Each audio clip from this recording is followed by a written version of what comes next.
Good morning and welcome to this, our third post-budget analysis on a Zoom version. When nothing is sure, everything is possible. A fitting tribute to Pele and a factor of where we are in this country and in the economy. Success is no accident. It's hard work, he said, and hard work is what we have in the year ahead. This is an hour and a half of fun. It's not formal advice. It's information that might lead to formal advice in one of our offices at the requisite fee. Our tax guides, printed at Pinetown printers, are being dispatched around the country. These are some of the financial institutions that have taken our tax guide under their cover. And we look forward to other financial institutions doing the same.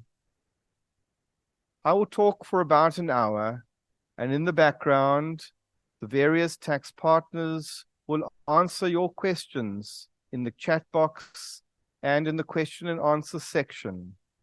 At the end of the presentation, Kavashni Mudli, our other tax partner in Durban, will read out some of your questions, and both the physical audience here in Durban and the web audience will have the benefit of the question and the answer.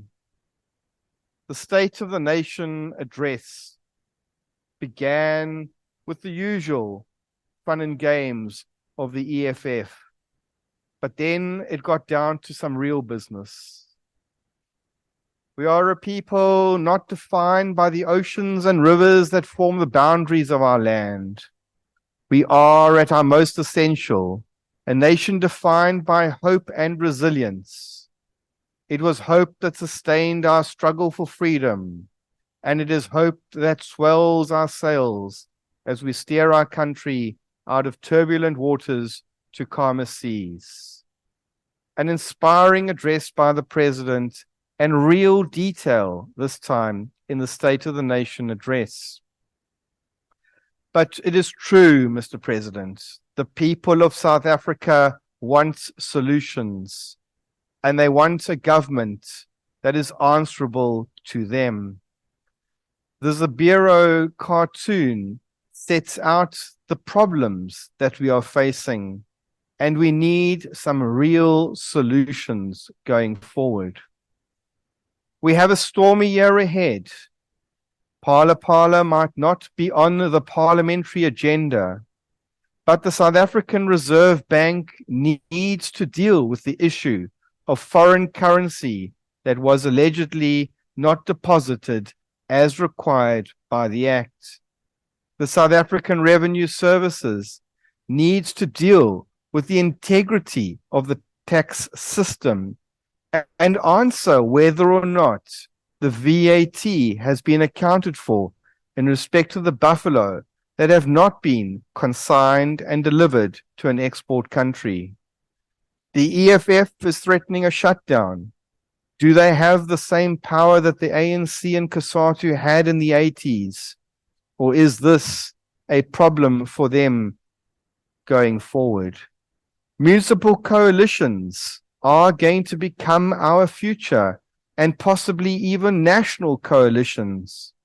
We all need to learn how to play in that space, and it cannot be that a party with less than 1% of the votes is the mayor of such an important city. Our choices with our war games with China and Russia, our choices on other foreign policy are much to be desired. Moody's and Fitch will be watching. The rating agencies want us to pass with flying colors. We cannot afford to fail, and a remark will be far too expensive for our country. We mustn't forget our past, the ugly face of apartheid with the Immorality Act and forced removals not so long ago. And now, on this day in history, a very strong past president was in court for contempt of court charges for not appearing before the TRC. He did not want to give the truth as process of reconciliation, just as another strong past president, also on contempt of court, not wanting to go before a commission to tell the truth about the evils of corruption and state capture. The budget process commences with the medium-term budget in October, and the minister sets out his estimate of future expenditure. The budget yesterday was to raise the necessary funds to meet those estimates of expenditure. And the worst number that we see there, the debt service costs, higher than what we spend on basic education, even if we don't get that right, higher than what we spend on health, on peace and security. The highest line item in the summarized budget is the debt service costs. We have borrowed from our children, our grandchildren, and even our great-grandchildren's future and spent the money on things that we ought not to have. We have wasted money in corruption, and now is the time for us to ensure that money is spent properly going forward to give us that hope, to give us that future that we all need. Luckily, it was all quiet on the health insurance fund. We cannot afford a national health insurance, and hopefully it doesn't make any further ministerial directives. In the build-up to the budget, there were lots of questions on Eskom, on tax increases, on how we are going to raise the necessary money to fund the grants that we need but that we can't afford. One of the key aspects that came out of the State of the Nation address was that of the rooftop solar. It was not the 10-point plan or the 7-point plan or the 13-point plan that never gets dealt with. It was a real, tangible suggestion for a tax incentive to encourage rooftop solar. And the Minister of Finance has dealt with it now in more detail. Effective 1 March 2023, for this, the 2024 tax year, individuals, not necessarily in the process of manufacture or trade, will get a rebate of 25% of the cost of the solar panels, not all the rest of the paraphernalia, capped at 15,000 Rand. It is not a deduction. It's a tax credit, and so one must gross that up to see the real benefit. Also, as part of this, the bounce back loan scheme will be used to fund the solar panels. So the banks and the solar installers will work together to ensure that you are using your rooftop to its maximum. This is a very real rebate that's necessary for us to move away from full reliance on the grid and to use our natural resources. And similarly, companies too have an enhanced deduction to encourage the use of solar. We currently have a deduction from 1 January 2016 of 100% of the cost of the solar equipment if it's producing just under 1 megawatt. But now, it doesn't matter on the capacity that one's going to generate.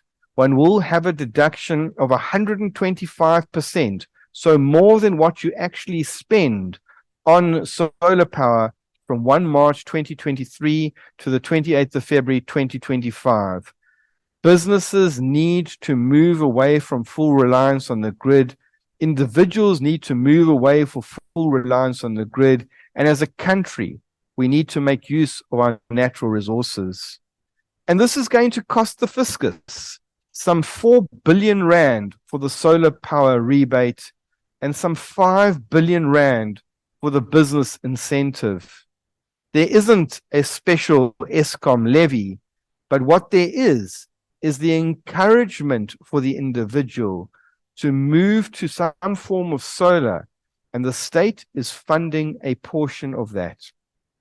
The maximum marginal rate remains at 45%, but because of the real inflationary rebate adjustments, bracket creep has been diminished, and some 15 billion rand is re-injected into the economy. This is like the good old days of Trevor Manuel, where proper rebate adjustments and bracket creep adjustments were made. This is very important, to plow the money back into the economy, to use the multiplier, both through the solar power reductions and through the rebates and the bracket increases, to ensure that the economy moves forward. And the medical tax credit likewise had an inflationary increase, so much for those who thought it would be capped due to the national health insurance. Company tax, we are now seeing the impact of last year's reduction from 28% to 27% for companies with March year ends going forward. And the dividends tax remained at 20%. There was no need to rush around signing resolutions for dividends because the dividends tax did not change. But those in the oil exploration world will see an increase in their minimum tax position. And it is only right that our country does not give off its natural resources for no value. We must benefit as others benefit, and the correct approach is being taken by the state in that regard. Only limited small business relief due to a change in the brackets, but small businesses also benefit from the solar enhanced deduction. The VAT rate remains at 15%, but the diesel rebate program has been extended to the food manufacturing industries from 1 April 2023 for 2 years. Now, we've seen the diesel rebate in the construction and in the farming sectors, and the problems that arise with a lack of proper documentation.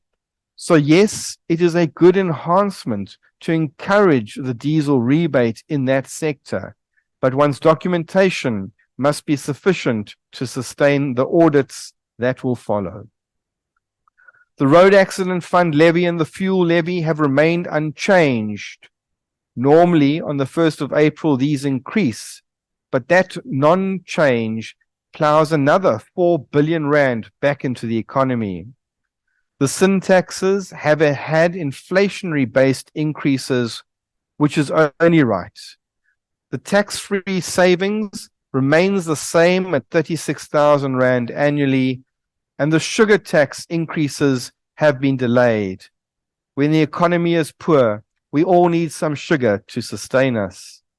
The transfer duty tables have been adjusted, and there's a reduction on the level of transfer duty.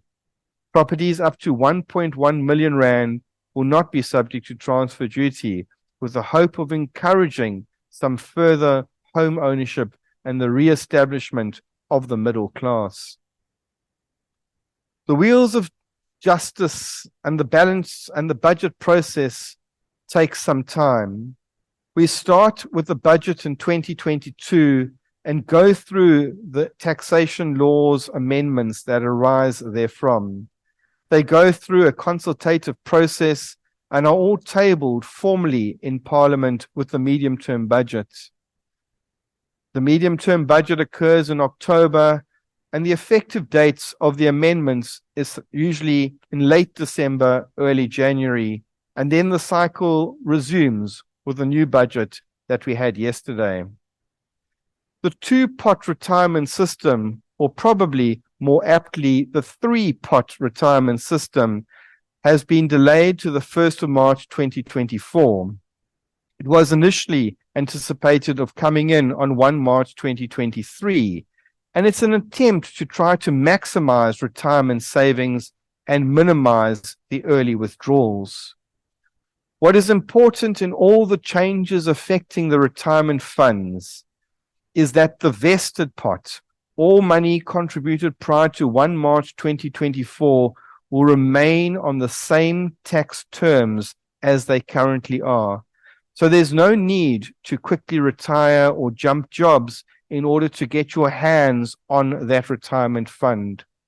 But it's important for the country that retirement funds remain locked in there until retirement. And so going forward, 1/3 of your funds will be potentially accessible in a savings pot, and 2/3 will remain in a retirement pot. The savings pot, if you need to get access to those funds, will be taxable in nature. Various clauses in the budget have a sunset as to when they were going to end. These would be your learnership allowance, your research and development allowance, and the urban development zones. All of those sunsets have been extended, and the research and development has in fact been extended for a further 10 years. These are necessary for the development and establishment of growth in our economy, and it is important to see how the laws will be amended, because at the moment, the research and development section is fairly controlled and difficult to fall within.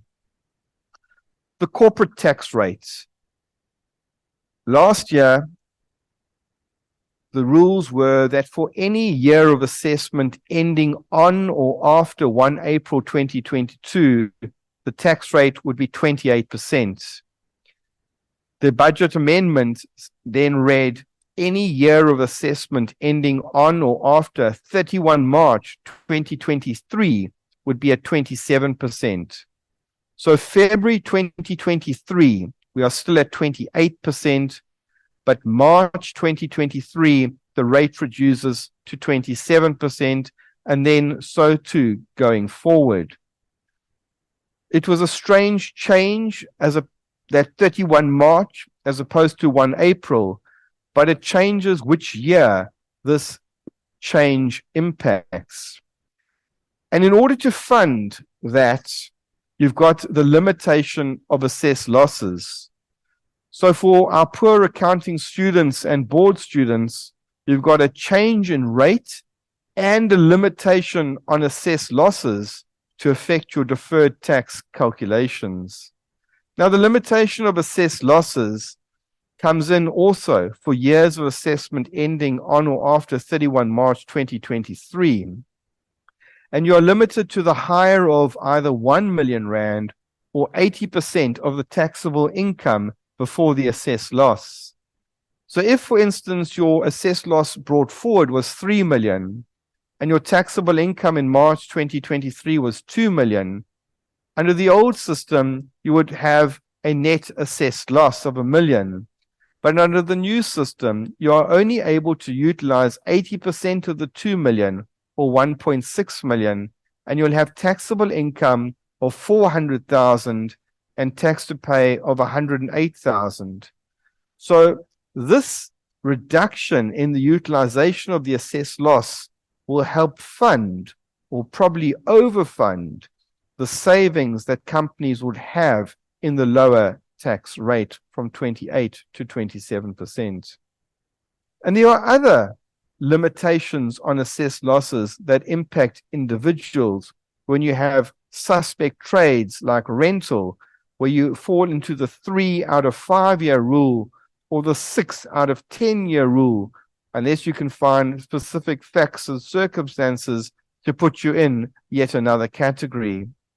So we not only have a limitation on assessed losses for individuals now, we also have a similar but different limitation for companies. Now, excessive interest is also being amended from the years of assessment ending on or after 31 March 2023. At the moment, this is to affect interest deductions with non-residents, where the rules are changed slightly. But in future, it is probable that this will also affect interest deductions with residents. Now, the poor people and their vaping are now a focus of excise duties. There was much debate about this, and it was meant to come in from 1 January 2023, but it was extended to 1 June 2023.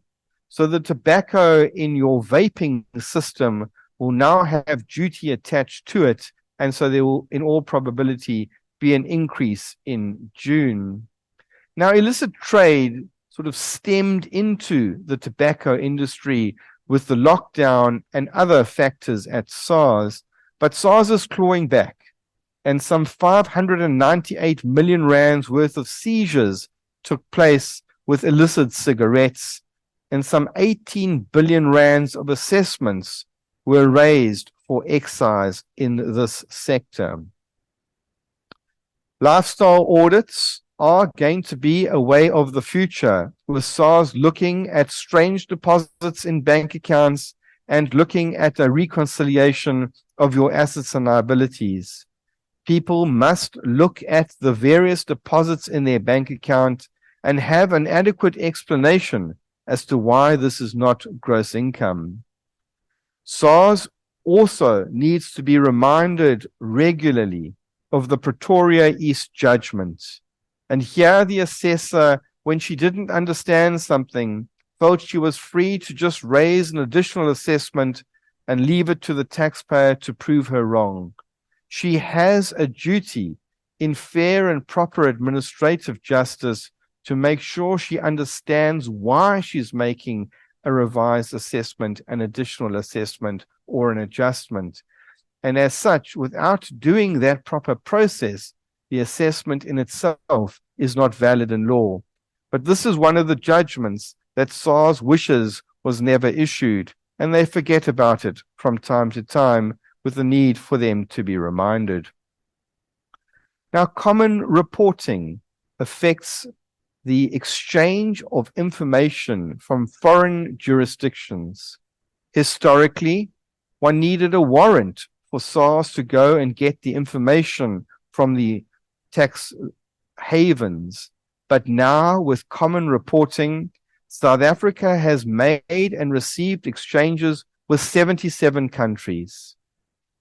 Banks, brokers, asset managers will all be reporting your income and your account balance through their tax authority to our tax authority.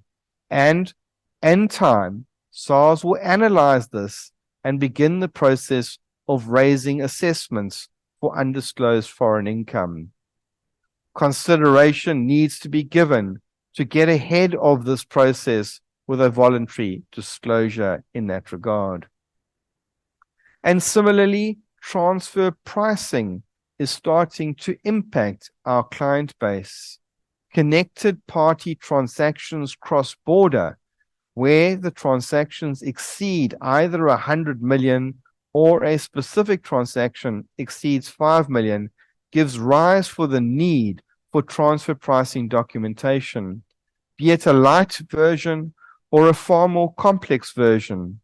We too need to eat, and yes, these are expensive to produce, but without them, you will not be able to respond to the queries that are going to start arising from SARS relating to connected party cross-border transactions. Property developers always seem to forget the interest rate cycle changes and what a downturn in the economy will do to their ability to sell units or people's inability to get bond financing. And so they build their property development but are unable to sell and need funds to service their debt. And so they begin a temporary rental option. This has a VAT consequence. It's changed over time, but it is still an important issue to get advice on, because without that advice, you might end up clawing back all of the VAT that you've claimed on those units. There is relief, but it needs to be properly planned. Now, the Annexure C is part of the budget documentation, and it looks at things that are lying ahead for us in the future. One of those is the review of sunset clauses for the tax incentives, and others will be methodologies to broaden the tax base due to the reduction and the planned further reduction in the corporate tax rate. And so various anti-avoidance rules are being considered. What is also being considered is an extended time period for taxpayers to disagree with an auto assessment or an estimated assessment.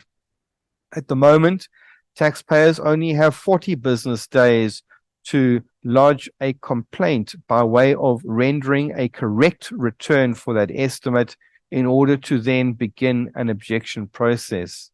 SARS will be given authority outside of the budget process to issue rules to extend that time period.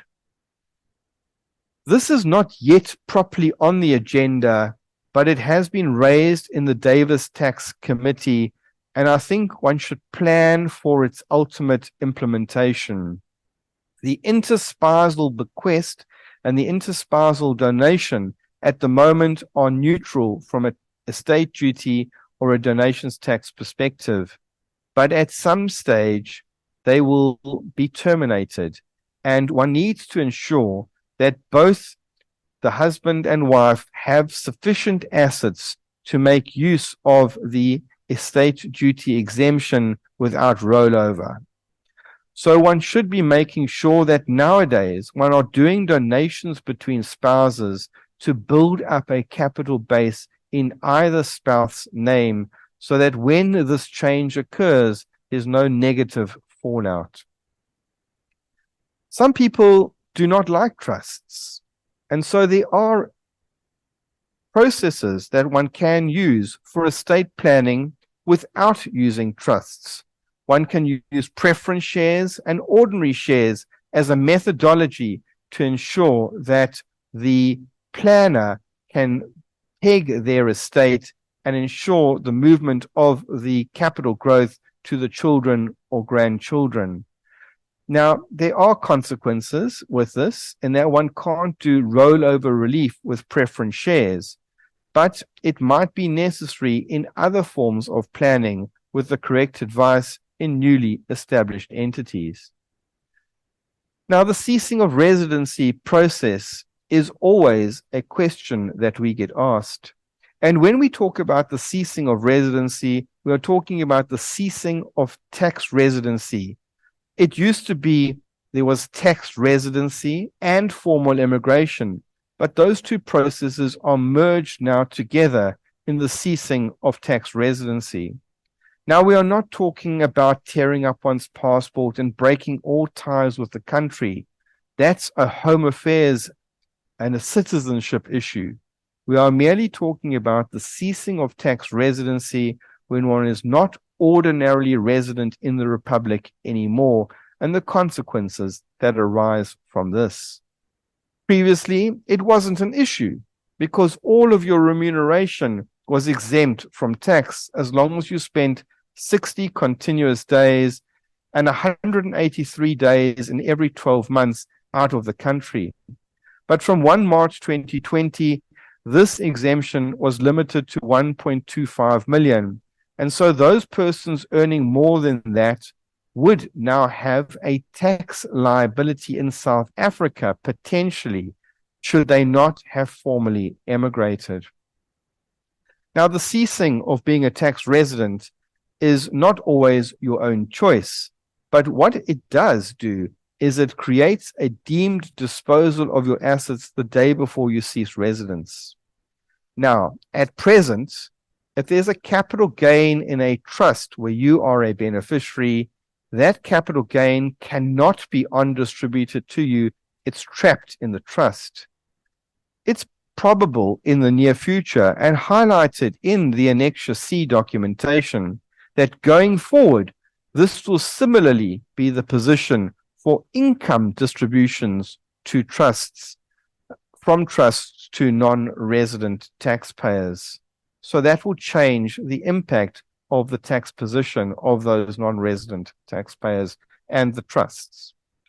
Now, the double tax agreement will stipulate sometimes when residency ceases, and sometimes those double taxation agreements require a tiebreaker clause to ensure clarity as to when residency ceases. Now, the Mauritian tiebreaker clause is similar to the Portuguese and the United Arab Emirates tiebreaker clauses, which all look at where your permanent home is. And once these tests are met in terms of the tiebreaker, then the double taxation agreement determines that your residency has ceased. And there's a process then with SARS for them to confirm and for you to request that your tax residency has ceased. Nowadays, SARS asks a number of questions before confirming the cessation of your tax residency. Now, Section 7C is the anti-avoidance section looking at interest-free loans to trusts. And at the moment, it covers a planner lending to the trust or a planner lending to a company which is owned more than 20% by the trust. It also covers preference shares by the planner in such a company. Going forward, there'll be further anti-avoidance rules with regards to the primary resident excluded loan balances. So beware of the space and make sure that we meet the requirements of the exclusions going forward. The calculation of the Section 7C has ticked up a little bit this year due to the increases in the interest rates. And so a 2.5 million rand interest-free loan would result in about 12,700 rand being due at the end of March. Going forward, SARS is also looking at loans denominated in foreign currency and the consequence and calculation of Section 7C in that regard. Now, with the discretionary trust, the trustees must vest the income in the beneficiary before the end of the tax year. If they do not do so, the taxable income is taxed in the trust. Now, obviously, you do not know the exact amount of income before the end of the tax year, but at least you must have the principle that I'm giving 50% of the income of the trust to my 2 children, and I am retaining all of the dividend income received by that trust in the trust because there's no taxable income arising from the dividends. Going forward, we are going to have to provide information confirming that date of vesting, either uploading the resolution or more probably by the end of September of each year, providing the specific details on e-filing so that tax returns of those beneficiaries can be pre-populated. The administrative requirements of trust will increase. And also the Trust Property Control Act is bringing in transparency to the beneficial ownership of trusts. There will be more administrative costs and there will be penal fines should one not comply with these laws. SARS has already begun the process of requiring this information for newly registered trusts, and this is to ensure that South Africa does not fall on the grey list of companies which the world will not bank with or lend to.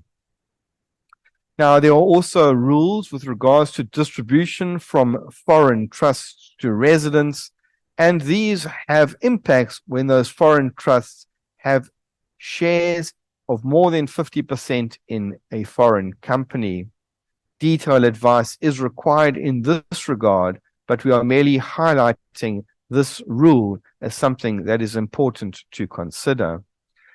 Now, the doubtful debt allowance is also something that has changed some time back, but people are still stuck on the belief that you only get a 25% allowance for doubtful debts. There is some complexity, but the allowance can be considerably higher if one plans correctly. Now, some tax cases that might be of some relevance. This is a case where the court had to deal with the revoking of the suspension at each stage of the dispute. The Act does not fully provide for this, and the court was rather scathing that SARS suspended the suspension at the various stages of the dispute. But the reality of the matter is that they do, and as a consequence, you must ensure that at each stage of the dispute, a new request for suspension is requested. The other issue, which has also come out of this case and been a systemic issue with the Ombud, is where SARS concedes to an objection but does not issue the revised assessment at the same time. And so the taxpayer is left in no man's land, having won the case but not having received a revised assessment and had their suspension revoked without the ability to request a new suspension as there's no dispute. The SARS officials have to go to court to justify the basis of selection of the understatement penalty. This is a lesson to those SARS auditors because they personally need to stand on that box and answer those questions. Why did they select that behavior? And when they flounder under cross-examination that maybe they chose the wrong behavior, the court will find against SARS. It is important. It's important for everybody to know that if you go through the dispute resolution process to its very end, it comes down to what you say and how you say it in court. Now, the objection is and remains one of the most important documents in a dispute process. It's not necessarily the first document that you should be doing, because there are many times when you need to do a request for reasons.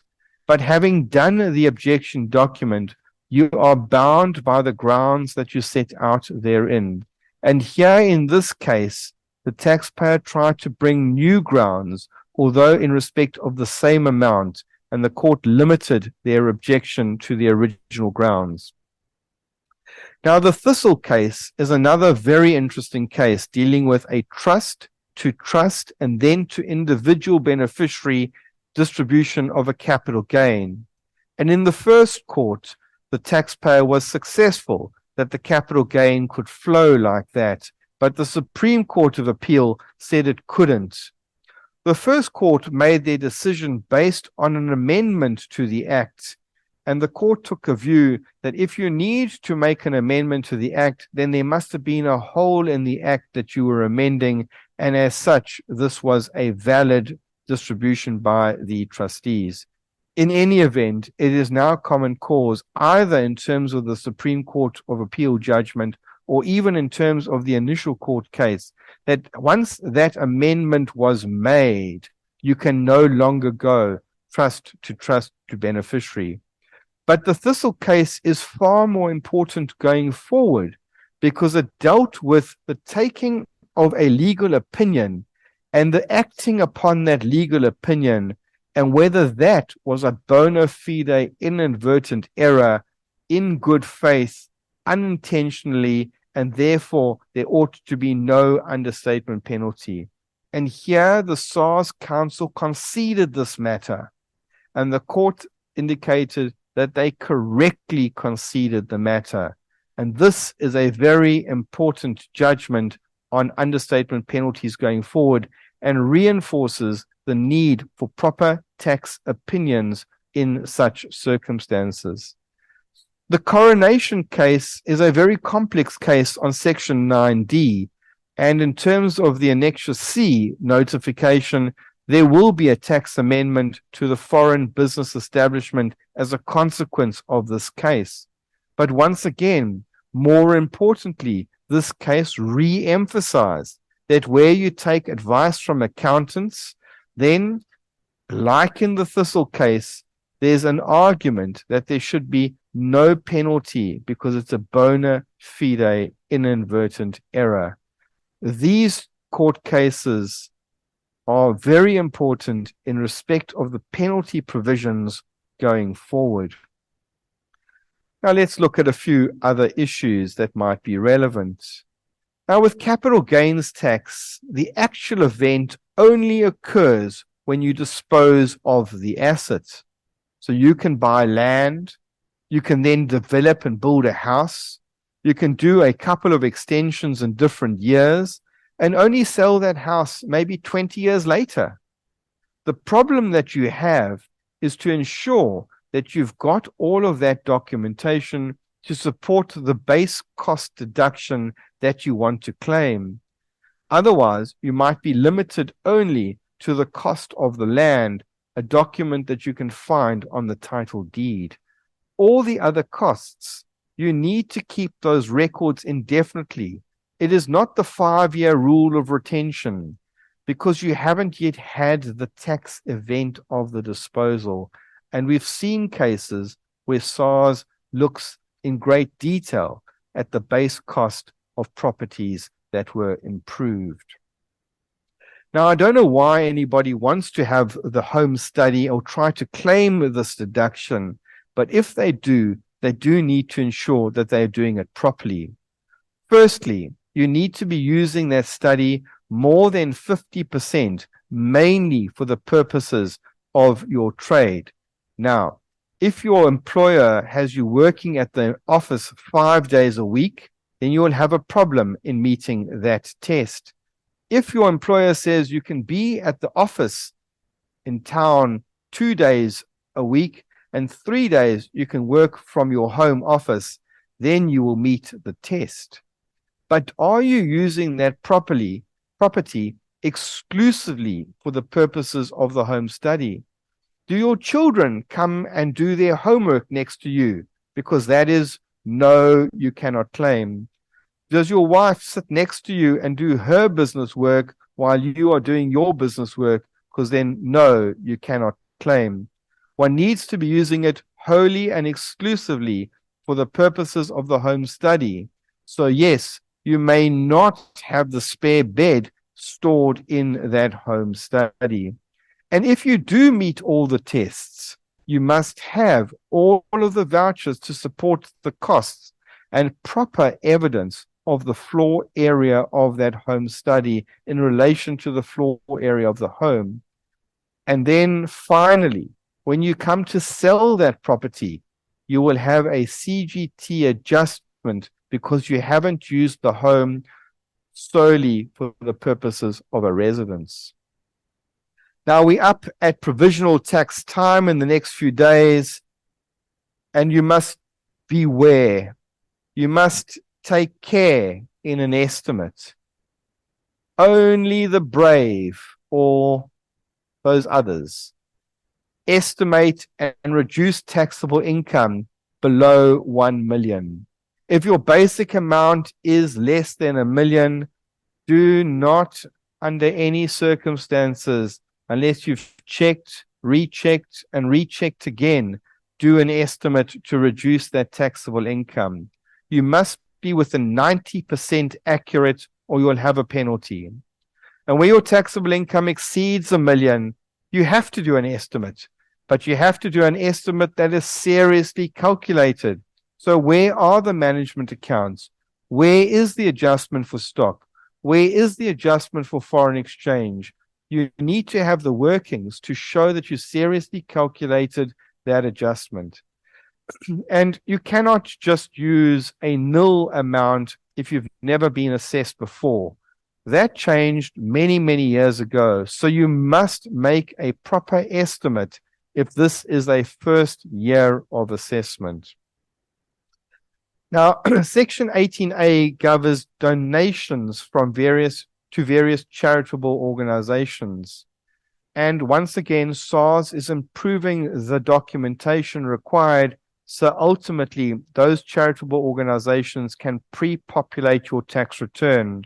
So you're going to have to provide details of your name, your tax number or the registration number of the company, and the various informations required to ensure that that public benefit organization can upload the information in a proper pre-populated manner. And you too must be very careful that you are in fact giving to an approved 18A charitable organization and that they are not just printing the necessary receipts without the relevant approval. Sometimes it's useful to go onto the SARS site and see if they are in fact registered and approved. And the PBOs themselves must take care that they actually have approval. They can't just say we submitted our application and now we're exempt. They do need to ensure that they actually are exempt. Now, Practice Note 31 has been in existence since 1994, but SARS gave notification that they intended to withdraw the Practice Note. Now, the Practice Note allows a deduction of interest paid against interest received, and it followed from the Burgess case, which looked at the deductibility of amounts in the production of income and where there was trade. Here, it's accepted that there is no trade, and so under the normal rules, that set-off would not be allowed. It's only as a consequence of the Practice Note that one can set off interest paid against interest received. And SARS then took a view that they had gone further than the law had allowed. With much pressure from the profession, this is being delayed, and so it will not cease on 1 March 2023. The hope is that there will be an amendment to the Act to allow the set-off, because without that, although there has been a deferral of the withdrawal, there will in all probabilities be a withdrawal of the Practice Note. We live in a country with high levels of unemployment. Business needs to do its part to bring that under control. The other day, I was at a function where President Mbeki addressed a crowd at the Aryan Benevolent Home fundraising event. And he indicated that prior to democracy, there were some 5,000 people living on the streets. And now it grew to 50,000 and then to 250,000. We have an increasing level of unemployment. And even though our economy is back to pre-COVID times, unemployment has increased. Business has to do something, otherwise that little island that we live in will change. People cannot go unemployed forever, and we have the ability to use the employment tax incentive to encourage employment and to reduce the levels of unemployment if we as business put our mind to it. So if you pay somebody 4,000 Rand a month, in truth, that will only cost you 1,420 when you take the company tax relief of the salary and you take the employment tax incentive relief that you will receive. It's important that we give people hope. The president wants to give us as a country hope, and we need to give people hope in turn. Otherwise, our future is in jeopardy. We've all decided that we are living here in South Africa, remaining here in South Africa, and we must all play our part to ensure there is hope for others in the country. And you can do the same with your staff with the bursaries. For staff who earn less than 600,000 Rand, they fall into the missing middle. They too can be supported with bursaries for either higher education or basic education for their children. And there won't be a fringe benefit to them, and you'll get BE points, and you'll improve your staff morale, and will help develop more people in the country to help take the country forward. Tax-free investments, retirement annuities, all of these, you'll be getting emails from various brokers in the next day or two. It's your last chance to make these investments. And with the tax-free investment, you must take care that you only do 36,000 Rand once in the year. Otherwise, there's a penalty. Be careful when making the application, and be careful when doing the timing of these transactions. We all say we wish for the good old days, but the good old days, the company rate of tax was 50%, and the top marginal rate was in fact up into the 70s. We want the days of prosperity in the country, and we can get there. If we have the hope and we have the dream, then we can make the country good again, as they say. This was a good budget. No radical tax changes. One could say a friendly budget. One could even say a greener budget, encouraging the use of solar on your rooftop and in your business. We owe a lot of money. as a country, but we are attempting to reduce that deficit without tax increases. We even see a primary surplus ahead. Hopefully, the rating agencies find favor in this budget.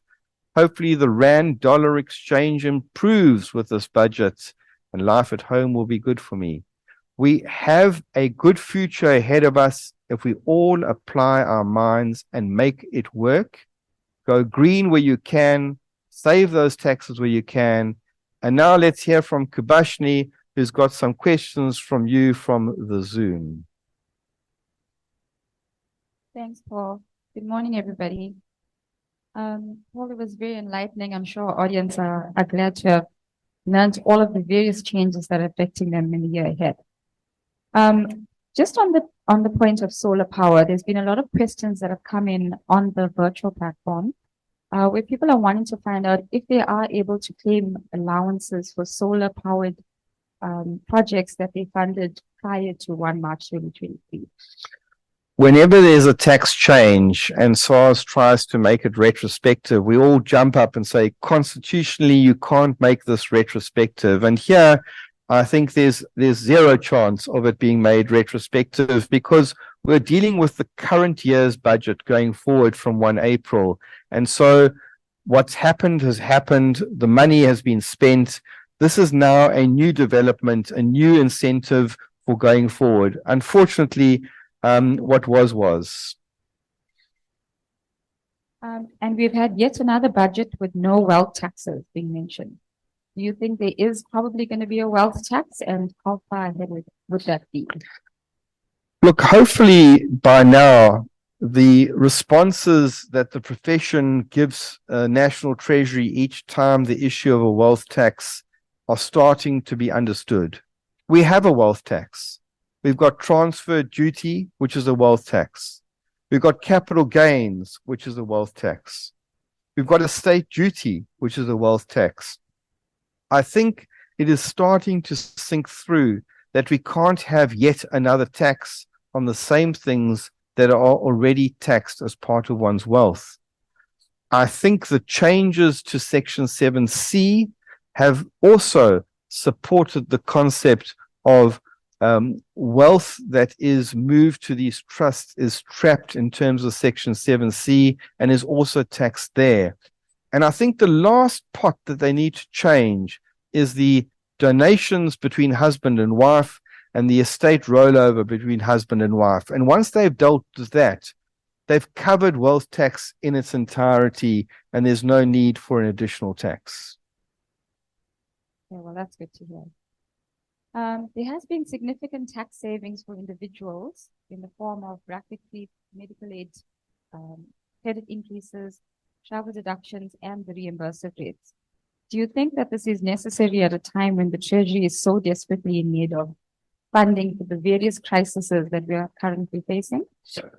Well, I think the individual gets caught in what's known as bracket creep, that their inflation-related salary increases then pushes them up a bracket and they pay far more tax than they would have.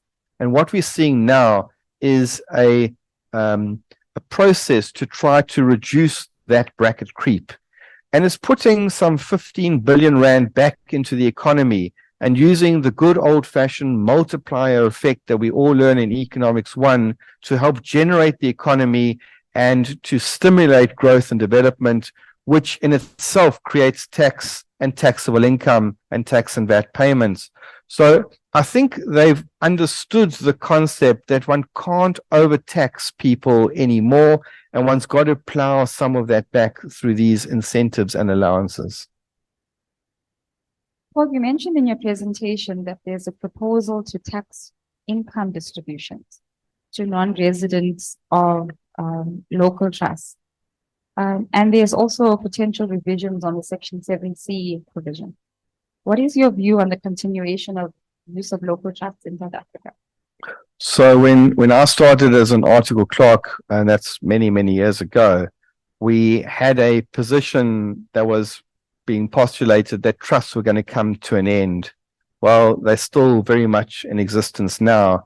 And I think those who decided to stop using trusts made a big mistake. And so I wouldn't say we've got to stop using trusts. I think we've got to know that the trusts have consequences and that one must have better planning and one must plan around Section 7C. I don't think you can just start now to put growth assets in a trust like we did before. That has changed. But the trust and the need for trusts, I think, still remains. So we're all aware of the substantial losses that our economy has suffered due to load shedding. Is the 125% over the 2-year period enough to help businesses recover and boost our economy?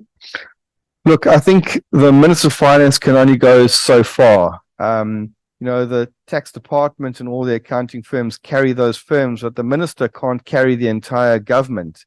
So he's done what he can with the resources that he has to try to encourage people to use solar to limit the pressure on the grid.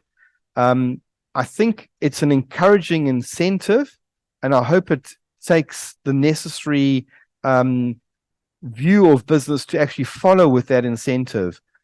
Yes, everybody would love there to be more, but I don't think that it's practical to expect him to be able to do more than what he's done. Okay, so we're not going to keep you too much longer. Last question. SARS have announced on many occasions their intentions to move towards a fully automated assessment for all taxpayers through the use of third-party data collection. How realistic is this, and do you know what the timeframes are in terms of what they're working towards? So during this last year, SARS started raising questions about expanding the third-party data to trust distributions and to donations to public benefit organizations.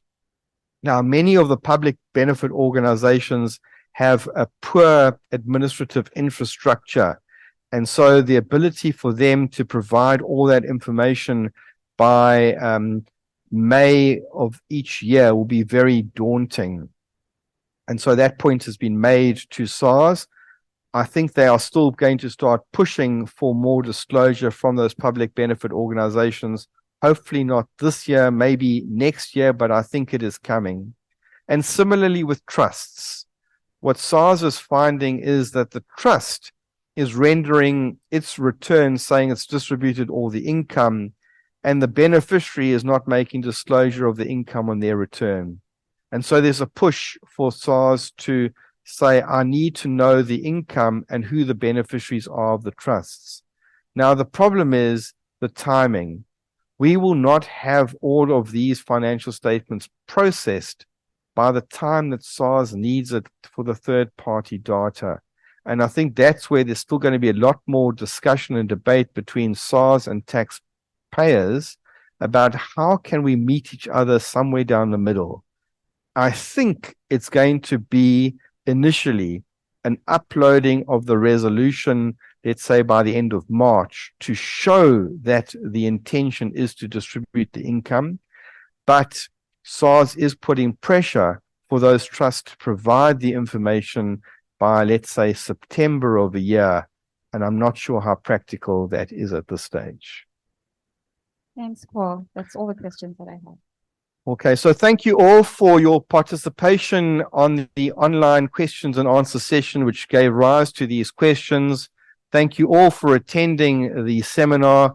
We will be sending out an email with a link to this recording and a link to a quiz for you to obtain your CPD certificate. Thank you all once again, and have a good day.